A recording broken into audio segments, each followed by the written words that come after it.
Hello, my name is Chris Butler. I'm Principal Consultant at Sungard Availability Services. My expertise revolves around crisis management, business continuity, and cyber resilience advisory services. Many of you will be aware that business continuity started out in the IT space and in many companies still sits there. However, business continuity is and should be very much at the heart of business operations. Today I want to focus on one core component of business continuity, that is the people, as this is a hugely important topic, especially given the current pandemic that we're facing. As more and more companies look to enable remote working, the people issues become ever more complex. I'm certainly not going to approach this from the pandemic perspective, as I'm not a virologist nor indeed a medical practitioner. At Sungard Availability Services, we very much come from things from the business continuity perspective. So when we talk about people, of course, we don't just mean internal staff, whether they're IT, operations, administration, sales, or whoever. We also talk about customers and the wider stakeholder community that companies all have to engage with. And of course, we're all seeing an increase in the numbers of people who are moving to working from home, and home working brings its very own significant impacts. Isolation, performance management, issues around technology, cybersecurity, network performance, family, and more. There are a range of issues that contribute to the importance of looking after people when it comes to business continuity. In fact, it's really important to stress that whilst everyone is now focused on the COVID-19 situation, it's just one of many risks facing businesses, and that indeed is where I would like to start today. What this table shows you is the evolving global risk landscape between 2008 and 2019, according from the World Economic Forum studies. We've just presented 3 years here, showing the top 5 global risks in terms of likelihood and impact in each of those years. You may well notice that pandemic last appeared in 2008, and certainly doesn't appear in last year's risks, whether likelihood or impact. But of course, the risk landscape has changed significantly over even the last 10 years. Risks creating uncertainty are increasing, for example, natural disasters and extreme weather. Risks creating complexity are increasing, for example, anything that affects people's supply chains. Risks with adversaries are increasing, including cyber attacks and data fraud theft. And black swan events are increasing, those events that come as a surprise with a major effect. You could argue that the COVID-19 pandemic could fit into that or indeed more of those categories. Conventional business continuity plans and disaster recovery plans work extremely well when the impacts are known and you've been able to assess them, either from known threats or known knowns, or unknown threats, in other words, where you have gaps that you've identified. But plans still have relevance when it comes to the black swan events or those events that are outside of expectation, your unknown unknowns. Any plan is a start point, is a baseline for a company to adapt from in face of the stresses and challenges that it might face. Any organization that can do this can consider itself to be a resilient organization. We've all heard the old military adage that no plan survives contact with the enemy, and there's no doubt at all that that applies even today. Another way of looking at the top 10 global business risks is through this report, which is the Alliance Risk Barometer of 2019. It talks about the business interruption being one of the main global business risks, and indeed it has been the top risk for the 7th year running. Business interruption is the ability or the inability to trade. It's when a company is not able to trade. Cyber is a close second. Many business interruption risks occur without any physical damage, but with high losses, for example, through a breakdown of core IT systems, product recall, or quality control incidents.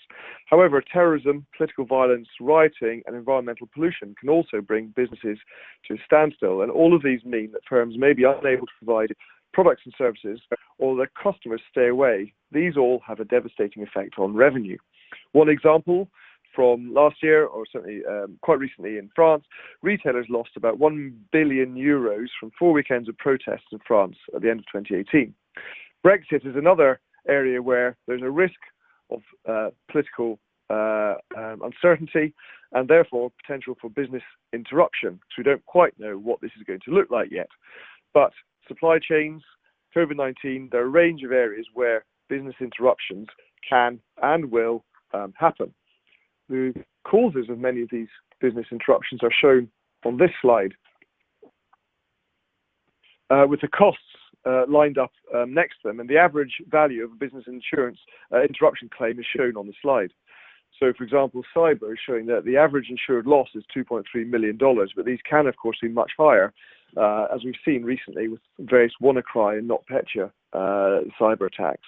The other costs are shown there as well, and what is certain is that businesses face an increasing number of business interruption scenarios. Who knows what the costs of the pandemic are going to be, but we can see what governments are throwing at this. So the costs are certainly going to be extraordinary, and there's no doubt that some businesses are going to fail. To put a bit more flesh onto this, if we look at some of the major business interruptions of 2019 and put some context around this for you. Most of you will be familiar with Gmail. Many people will have a free Gmail account, indeed. But did you know that more than 5 million businesses have standardized on Google's G Suite, which includes Gmail? Most of these businesses are smaller in nature, which makes the platform even more critical as smaller players have less of a buffer than their larger counterparts when it comes to closing sales, meeting customers' needs, and running operations. But in March of 2019, Google experienced a global outage that affected all of its Gmail and Google Drive services. And for 4.5 hours, users complained that they couldn't send emails. Google Drive users couldn't access files, and Google Cloud was very slow. So if these impacts can affect Google, they can affect everyone. Microsoft wasn't immune either. You will know that Office is prolific. 1.2 billion people across 140 countries and 107 languages use the platform. And in January of last year, Microsoft reported that European customers couldn't access their Office 365 Exchange online mailboxes. And every time a user tried to log into the email, the connection would time out and they wouldn't have any access. The problem reoccurred a week later. It turned out that one of Microsoft's providers had introduced a software defect into its technology stack which affected connectivity to its cloud resources. From a cyber attack point of view, you may be familiar with the case of Norsk Hydro, which is one of the world's largest aluminium smelting companies. Last year, it suffered a deliberate cyber attack, which was a long-planned and very complex attack which introduced ransomware into the system. They ended up choosing not to pay the ransomware, as you'd probably hope to hear, but it has cost them up to $40 million and no doubt counting to this day. And one of their mitigation measures, which involves people, was to call up their retired employees, those who remembered the manual ways and manual procedures for operating their aluminium smelting factories and systems, and ask them to come in and help whilst they restored their IT environment from backups. If you think it's bad, it's just about to get worse. And we're all no doubt aware of what's going on with Boeing and their 737 MAX air and aviation safety issues that they've had. Well, now, of course, that company is meeting coronavirus challenges too, and it's going to be interesting to see how that plays out. Another example, of course, the one that we're all tackling right now is the coronavirus epidemic, the pandemic that is hit the globe. And just when you think that's bad enough, of course, as soon as people start to send all their staff home to go and work from home, of course, what happens? Technology can fail just at the most critical time that you need it the most. And only a couple of days ago, there was a significant outage involving Microsoft Teams. So that very capable collaboration tool that many businesses use went offline just at the point where lots of people were trying to work from home. So with that as background, some examples and some of the risks, let's now look at some of the people issues that result from trying to manage and the impacts from these risks. And we've got 10 issues to share with you here today. So the first thing to say is, of course, that we're not keeping systems available for their own sake. The goal is to keep the systems, the data and the systems available for people to use, no matter who those people are or where, indeed, they are where they are located. There are challenges if the data and systems are being used from alternate locations, but that's part of the problem the IT department has to fix, and it's the people who are doing that. People may be trying to access data and systems from untested or untried networks, and they may have connectivity issues from networks that are outside of the control of the IT staff in the organization. So the first thing to say is, of course, that you've got to keep the data and systems running for people to use. The next one is that the IT staff are the most influential part of any management of IT systems, including, of course, the disaster recovery plan, if that has to be brought up and running. IT staff will be intimately familiar with business as usual IT management, service management, and disaster recovery plans in the normal environment, but the time of the disruption is not the point to find out that certain parts of the failover plan don't work, or indeed they don't meet the expectations of the business part of the organization. Departments have already stated, hopefully in their business impact analysis, what their critical activities are, and it's not the time to work out that you can't meet those timelines at the time of the disruption. Even switching certain systems or failing over for operational reasons needs to be practiced and recorded in plans. And it's the people in the IT department who make that work. One of the big challenges that companies are going to face is when your IT world just gets much more complex as you send people to work from home or to alternate sites, is that you're going to inevitably end up with an increase in misconfiguration problems. We know of some customers who are splitting their workforce into halves or even thirds, split between home working, a recovery site, and the office environment. When you've got your workforce split between these three locations, then it's highly likely that you're going to end up with this increase in configuration errors that will need rapid resolution. Otherwise, productivity will fail and decline significantly. And of course, who is it that fixes these problems? Well, that's the people in your IT department. And if we're being quite sort of brutal and blunt about it, it may well be that the people who are looking after your IT systems and networks might not actually be available to maintain, fix, manage, or fail over the IT systems and the data in those systems in the event of a disruption or a disaster. They may have left the organization, and historically we know about the challenges with coding, experts who still understand COBOL, for example. They may themselves be affected by the pandemic. So what happens if your IT department is itself unavailable through COVID-19 infection, or indeed it may be dead? If they have to work from home en masse or in isolation, does your IT department have the technical capability to carry out their essential system support functions remotely? Have you thought through that? At the end of the day, that's still about people. The fifth challenge is that the end users, whoever they are, need to be in a position to also access the systems and data, because bringing back those data and systems online will be a waste of effort if nobody can actually use them. And there's a good chance that the ultimate end users are not internal employees, but they could be customers and even beyond, whether that is business-to-business customers or commercial customers. There could be easily a large portion of the data consumer to exist well outside the corporate firewall. How is that to be managed? Well, that's managed by people, but also them involving themselves in the technology, such as, have you managed and got the right number of VPN licenses? Do you understand how those assets will be used over what networks? And if you imagine from a working from home perspective, there could be a worker at home with their spouse also trying to work from home while the children are off school, and they're all competing for bandwidth while some are watching Netflix, some are trying to watch a webinar, and others are trying to write a report. And this can go beyond just the home environment into third-party systems availability. So to what extent do your third-party providers fit into this picture? The next issue, of course, for those who are working at home, is dealing with the distractions and interruptions that almost inevitably will exist. I'm sure we will all remember the BBC reporter who's reporting from his home in China, and at the time of the report, when he's live on the main BBC News, one of his children ran to the room behind him.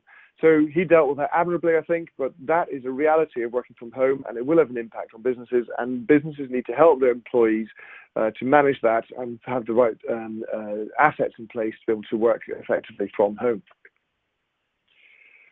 The next issue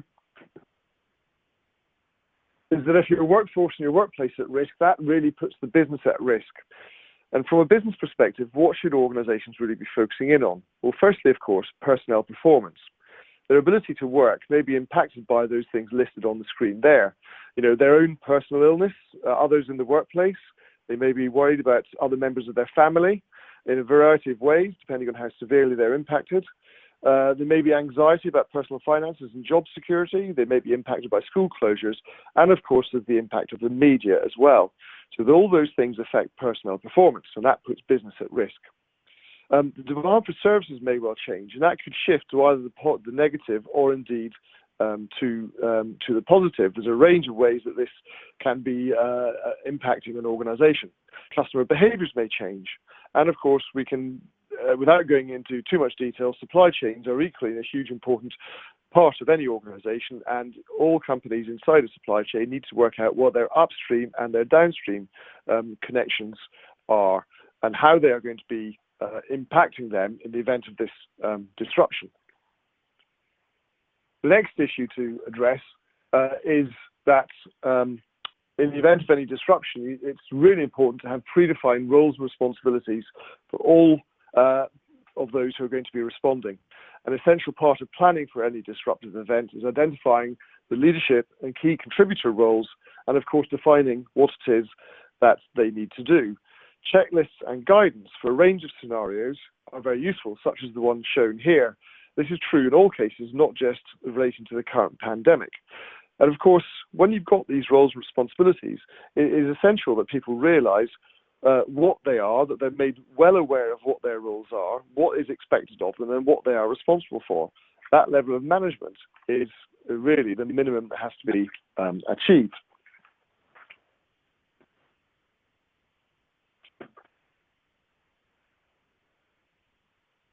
The next thing is that organizations of all types need to plan and prepare for these issues here. So providing their workforce with a safe workplace involves asking people to work from home in order to minimize social interaction. And this is becoming the norm right now, of course.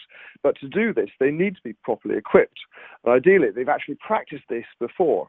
We often hear customers saying, oh yes, we can just work from home. But actually, until you practice working from home at scale over an extended period, you won't know what the real challenges are. There are likely to be some major surprises right now as more organizations send their staff working at home for longer periods.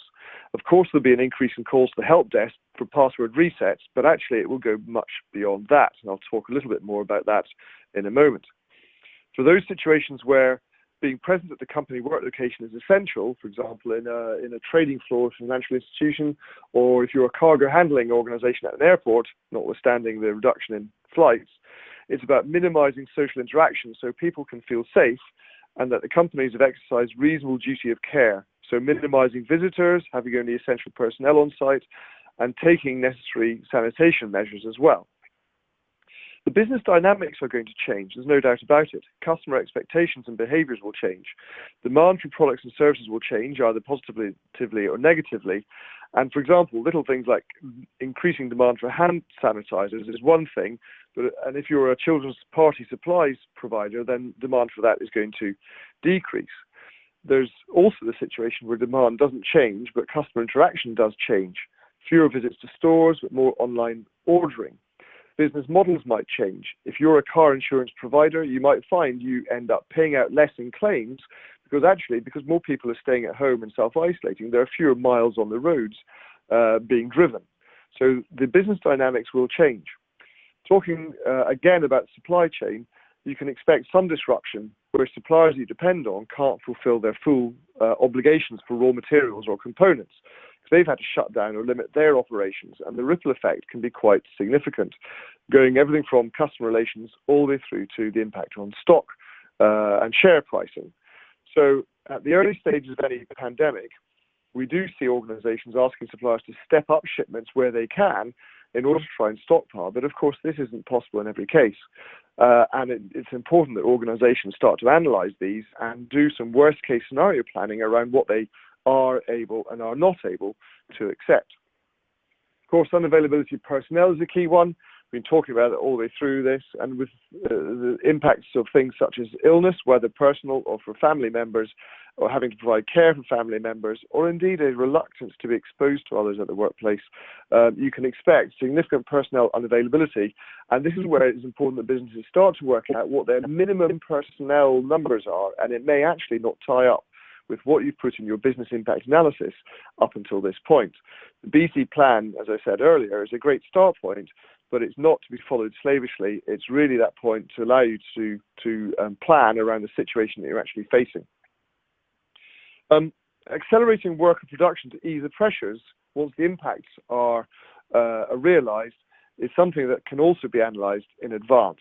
It may well be necessary to identify your real priorities, again, based on your BIAs, your business impact analysis, critical activities, and actually looking to stop or pause certain other activities based on what is actually available to you in terms of personnel availability. And actually being much more rigorous about this might lead you to go beyond what you put in your business impact analysis. And then coming on to IT advanced preparation, some of the issues here, really, that you would expect there to be plans in place for a number of IT service areas. These should normally be developed. We'd expect to see these developed for reference normally, regardless of the current situation. Disaster recovery plans aren't themselves sufficient to keep IT running. But there are certain areas that we're seeing right now that are impacting the IT team in relation to how customers are working. So more calls to the IT help desk because people are working remotely. Greater network traffic. Do you have the bandwidth, the ability to service that increased network traffic, not just from customers going online, but the different way that your staff are working from home? And of course, do you understand where demand for some of your services will change? It's more for some and less for others.